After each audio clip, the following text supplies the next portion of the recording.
Doctor Walter Alonso, gracias por recibirnos. Estamos viviendo una situación que indudablemente afecta el bienestar mental de todos. ¿Cómo lo afrontamos, doctora, esto? Bueno, obviamente esta es una situación totalmente nueva, totalmente impensada hace un tiempo, que costó mismo a todos ponernos en onda de que, bueno, de que realmente estábamos afectados. Creo que ahora la gente está entendiendo y comprendiendo mucho más con respecto a lo que está ocurriendo en el país, en el tema sanitario, ¿no? En todo lo relacionado con esta infección respiratoria por el COVID-19.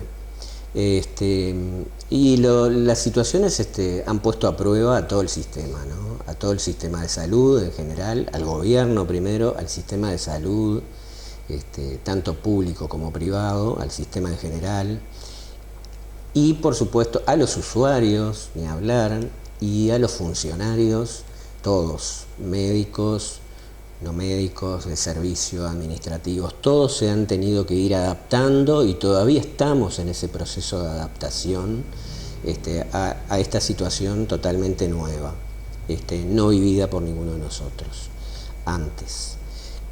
Así que bueno, desde el punto de vista general, bueno, obviamente que esto exige a todos los prestadores de salud, exige por supuesto a la salud pública, a la salud privada, en lo que respecta a mi función en Comero. Obviamente que exige que tengamos una preparación, prepararnos, estar alertas, estar con todo organizado, con los protocolos hechos, con los flujos de pacientes, los flujos de traslado de pacientes también. Y después el tema de que estamos en una etapa en la cual se hicieron una cantidad de medidas, se tomaron una cantidad de medidas y estamos en una, como yo le digo a los compañeros, en una tensa calma.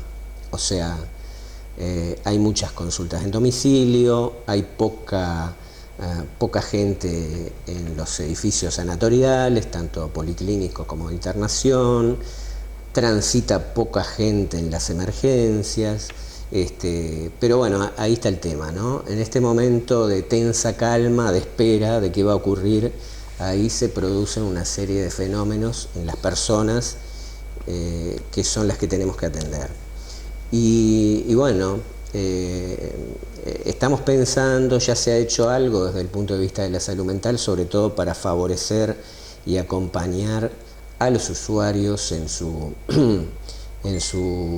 cuarentenas, en sus reclusiones voluntarias, bueno, los que puedan tener riesgo de enfermedad. Y ahora últimamente estamos pensando dedicarnos mucho a los trabajadores de la salud, tanto médicos como no médicos, donde se han hecho capacitaciones, se han hecho entrenamientos, todo lo que tiene que ver con la recepción del paciente, con los cuidados, con la protección personal, todo un tema que se ha laudado, se ha hablado a nivel general, entre el gobierno, salud, gremios. Pero bueno, después está el gran tema, el ponerlo en práctica, ¿verdad? Y ponerlo en práctica obviamente que genera algunas ansiedades. Entonces, bueno, estamos pensando en este momento, lo que pasa que a veces estamos un poco desbordados por las situaciones que tenemos, estando reunidos casi que en forma permanente, en forma presencial las menos y virtuales las otras, para ponernos de acuerdo en determinados temas.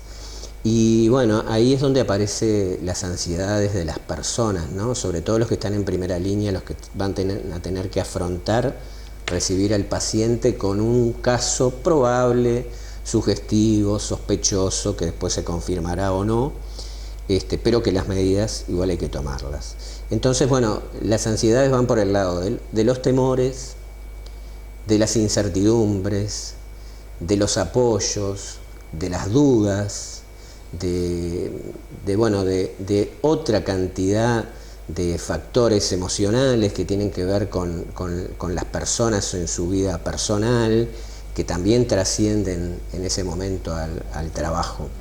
Entonces, bueno, ahí es donde, bueno, nosotros hemos pensado que hay que elaborar algunos planes de apoyo, de acompañamiento, de respaldo, ¿verdad? De, como decimos, actuar con diligencia, con profesionalismo y sin apuro, porque si nos apuramos, generalmente cometemos errores. Y esto es posible que ocurra, es posible que hayan errores, obviamente que los errores están para aprender, para corregir y para después tratar de que no vuelvan a suceder. O sea que de todas formas hay que tomar todas las medidas pertinentes para atender mejor a los usuarios y obviamente cuidarnos nosotros, que al cuidarnos nosotros también estamos protegiendo al usuario porque le estamos brindando gente, cantidad y calidad de personas para afrontar esta situación, porque bueno, acá evidentemente hay un porcentaje importante de gente de la salud que creo que anda oscilando entre un 10 o un 13% de la salud que se enferma o que queda fuera de circulación por distintos motivos, y eso, bueno, es una realidad. Tenemos que saber qué va a ocurrir y que tenemos que tomar las medidas de precaución. En cuanto a la gente, uno lo palpa, tiene dudas, tiene incertidumbres, y nosotros tenemos la obligación, como institución, como personas, como área de la salud mental también, pero como área en general de directiva asistencial, ¿verdad? Tenemos la obligación de apoyar y acompañar y tratar de sacarle las dudas a las personas. Día a día estamos descubriendo nuevas cosas, aparecen nuevas cosas, y sobre esas cosas tenemos que actuar, tenemos que planificar, tenemos que ponernos de acuerdo entre nosotros, porque pueden haber distintas opiniones. Ahora, después que se toma una decisión, es la decisión institucional y allá atrás vamos, y cumplir con todas esas medidas que tenemos que tomar. Así que tranquilidad, no escepticismo, tampoco drama en el sentido de fatalismo, pero sí ubicación, digo yo, ubicación. Estar preparados, si las cosas se ponen feas, bueno, habrá que actuar. Si las cosas vienen mejor, bueno, mejor aún, ¿verdad? Vamos a estar más tranquilos, no vamos a estar desbordados, no vamos a estar estresados, y vamos a poder sobrellevar mejor la situación. Doctor, para la gente común, aquella que tiene incertidumbre, esto le genera angustia, también niveles altos de ansiedad, que seguramente es inevitable, ¿verdad? ¿Cómo hace la gente para precisamente evitar que de repente alguna información que ven por informativos o por las redes les cause ese tipo de reacciones de ansiedad, incluso hasta de pánico? Bueno, obviamente que eso depende de las personas, ¿no? De cómo son las personas, de cuál es su contextura, por decirlo de alguna manera, emocional, su armamento, digamos, para manejarse en situaciones de adversidad, de frustración, de riesgo, ¿no? Eso depende mucho de las personas, de cómo son, de cómo se formaron, de su historia personal de vida. Pero en general uno puede decir que, bueno, algunas recomendaciones, ¿verdad? Primero, hoy en el mundo de las comunicaciones, y que tiene sus cosas a favor y también sus cosas complejas, todos los días estamos viendo cosas, escuchando cosas, recibimos ese impacto, y yo invito a la gente a un poco regirse por la información oficial, por la información en la cual uno puede decir son canales de información seguros, adecuados, y no porque de repente reciba un mensaje o reciba una noticia, ya la divulgo, la comparto, y así empieza una cantidad de situaciones que de repente empiezan siendo verdades y terminan siendo distorsionadas. O directamente a veces de entrada no son verdades, son malas interpretaciones. Entonces hay que ser muy cauto. El otro día el gobierno hablaba de transparencia y estoy de acuerdo en la transparencia, pero cautela en el anuncio a las medidas o que puedan generar estado de alarma en la población, porque lo peor que puede pasar es que la gente tenga demasiado miedo y que piense que nadie lo va a poder ayudar, que nadie lo va a poder atender, y que lo que está pasando en Italia y España, ¿verdad? Fatalmente va a ocurrir en nuestro país, sino que bueno, cada país ha tomado sus medidas. También nos ponemos detrás de las medidas que se han tomado, no somos de discutir demasiado las medidas están, alguien tiene que tomarlas, después que están tomadas, bueno, hay que ir en ese camino, ¿verdad? Y no fantasear con ideas de, si se hubiera hecho, es facilísimo eso, ¿no? Si se hubiera hecho esto, capaz que no hubiera pasado. Y bueno, sí, pero bueno, ahora está pasando. No es cuestión de culpabilizar a nadie, sino que con honestidad, con objetividad, hay que mirar las cosas en forma pragmática y decir, bueno, en esta situación que no la puedo cambiar, ¿qué puedo hacer? ¿Cómo me manejo? ¿De qué manera? Y bueno, obviamente que si la gente necesita ayuda, puede recurrir a los servicios. En este momento, por razones de las medidas mismas que se han tomado, nosotros hemos suspendido y todo el mundo, ¿no? Todos los prestadores públicos, privados han suspendido otras actividades. Yo miraba ayer las encuestas que habían hecho de opinión con respecto a las actividades, y algunas contaban con mucho apoyo, otras con mediano apoyo y otros con un apoyo más discreto.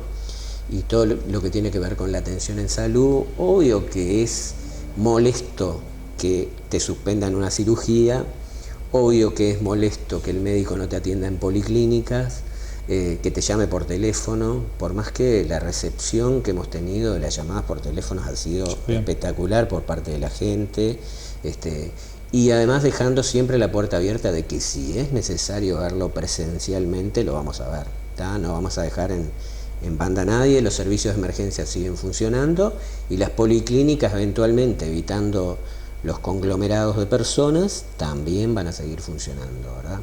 Y bueno, además esto es limitado, es por un tiempo, y después volveremos al training habitual de la atención sanitaria. Ahora, las personas que se sientan desbordadas por la situación, porque esto hay que tener en cuenta, el otro día una licenciada en psicología hablaba muy bien del tema, diciendo que bueno, que el aislamiento, que hablamos tan fácilmente del aislamiento, de quedarse en casa, para las personas solas es un problema, ¿no? Si la persona está con temas depresivos, de ansiedad, que son muy frecuentes en las edades del adulto mayor y no tan mayor, le sumamos el aislamiento, el temor a la enfermedad, el miedo, el desamparo, y bueno, hacemos un combo ahí que puede resultar bastante complejo de resolver. Así que bueno, los servicios están funcionando de esta forma particular, pero los servicios de salud mental están funcionando y están dispuestos a aceptar la demanda. En Comero, el equipo de salud mental, todo él, es bastante inquieto, ¿verdad? Y ha hecho propuestas que quizá por ahora no se han podido atender todas, algunas sí, otras no, simplemente porque no se puede estar en todos lados. Pero bueno, hemos pensado algunas estrategias generales de Comero en este caso con respecto, y en ACE también sé que se están tomando ese tipo de medidas generales en cuanto a las personas y a los funcionarios, y después un poco más específicas relacionadas con el tema del apoyo y acompañamiento en el área de la salud mental.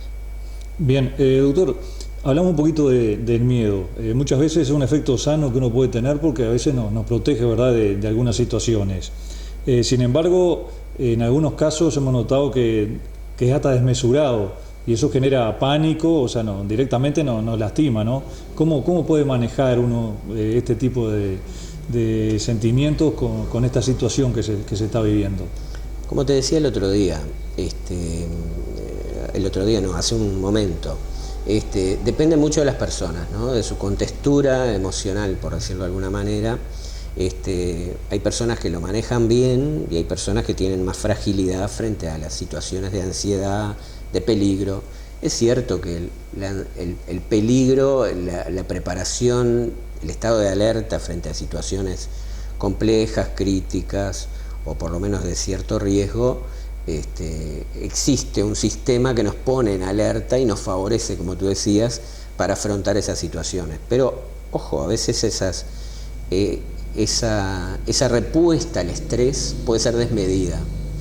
Y si la respuesta es desmedida, ahí aparece o el miedo te paraliza, ¿verdad? Y te impide hacer otras cosas, estás permanentemente con el tema en forma obsesiva, y en algunas otras cosas puede provocar una descompensación de la persona, ¿no? de su capacidad, de su aparato psíquico. Por lo tanto, frente a dudas, si la gente nota, o los que están con la persona tonta que está demasiado obsesivo con el tema, porque las recomendaciones favorecen un poco eso, vamos a entendernos, tiene no hacer esto, no hacer lo otro, no hacer aquello, ¿verdad? La persona se va limitando, ¿no? Y está bien que se limite, pero bueno, no todos somos iguales y algunas responden en forma muy obsesiva al punto de enclaustrarse, de no salir, de no salir ni al patio. Y bueno, y la verdad, las noticias también, uno en estos momentos agarra el teléfono, entra a una red social o mira televisión y el tema es solo uno en este momento, entonces eso favorece que haya una intoxicación, digamos, de noticias. Yo les estaba diciendo a algunos pacientes y compañeros, bueno, limiten un poco el tiempo de estadio en las redes y de estadía. Es cierto que no hay mucha otra cosa para hacer cuando uno está en la casa. Hagan ejercicio físico, entrenen otras habilidades, cocinen, no sé, lo que se les ocurra. Pero capaz que la tele también hay que limitarla. Bueno, es muy difícil que uno pueda aislarse de los informativos. Pero después todos los programas y todos, hasta los deportivos, están hablando del mismo tema. Entonces ahí cortemos, busquemos la información oficial que me interesa y después lo demás tratemos de descartar un poco para oxigenarnos la cabeza un poco, miremos si no podemos hacer otra cosa, leamos, ejercicio físico, música, hasta mirar una película para desconectarse un poco del tema. Si tenemos espacio, el ejercicio, el que pueda hacerlo y el que no tenga limitación y si tenga lugar, pues hágalo. Eso también es un mensaje para nosotros mismos, y bueno, por ahí va la cosa. Después no hay recetas porque ya te digo, eso depende de cada persona, de las peculiaridades físicas y psíquicas de la persona como un todo. Y lo que hay que estar es un poco alerta y dispuesta a despistar esos problemas para consultar en forma adecuada. Y ya te digo, la consulta es telefónica, pero puede ser presencial si el caso lo requiere. Obviamente que sí. Doctor, la cuarentena, la convivencia, eso pone a prueba lo que son los niveles de tolerancia también, ¿no? Exacto. Todo va por el mismo camino. Hay personas que pueden soportar perfectamente el aislamiento, que buscan el aislamiento o la cuarentena o la imposibilidad de salir. Si están solos es más complicado, si tienen familia mejor, la comunicación aunque sea telefónica, los que puedan videollamada, Skype o lo que sea, mejor, pero no todos tienen acceso o tienen las capacidades de repente como para hacerlo. Pero eso obviamente que sí, que nos pone a prueba. Los psiquiatras, ¿en qué línea de la batalla están contemplados en este momento, doctor? Y estamos digamos que en el medio de todo. Yo digo siempre que la salud mental lo que tiene que ver con los aspectos de la salud, llamémosle psicoemocional en forma amplia. Todos los que trabajamos ahí, yo siempre digo, atraviesa todas las esferas de la salud, ¿verdad? O sea, atraviesa todas, atraviesa desde la medicina interna, las especialidades, la cirugía, la medicina intensiva, atraviesa toda, siempre hay aspectos de la salud en el plano psicoemocional para atender, para dar una mano en los otros aspectos de la salud. Otro concepto que siempre me gusta remarcar: las personas somos un todo, no somos de la cabeza hacia arriba y de la cabeza hacia abajo, sino que el concepto es integrador. La persona es con todas sus cosas, con las cosas físicas y con las psíquicas, que se interrelacionan e influyen una en la otra en forma constante. Algo así como, por ejemplo, que el estrés, para decir algo que está totalmente comprobado, el estrés mantenido, como tú decías hoy, nos pone a la defensiva, nos prepara para afrontar un riesgo, un peligro. Pero a la vez, ¿qué pasa con ese estrés? Si ese estrés es mantenido durante mucho tiempo, nos afecta en cuanto a la inmunidad, ¿tá? Sí. Algo tan importante para defenderse de las infecciones, ¿no? Por ejemplo. Entonces el estrés mantenido afecta nuestra inmunidad, nos pone en una situación de riesgo, ¿verdad? Y frente a una situación de esta, como es una enfermedad infecciosa, también se genera en un flanco débil. Doctor, muchas gracias por su tiempo. Gracias a ustedes.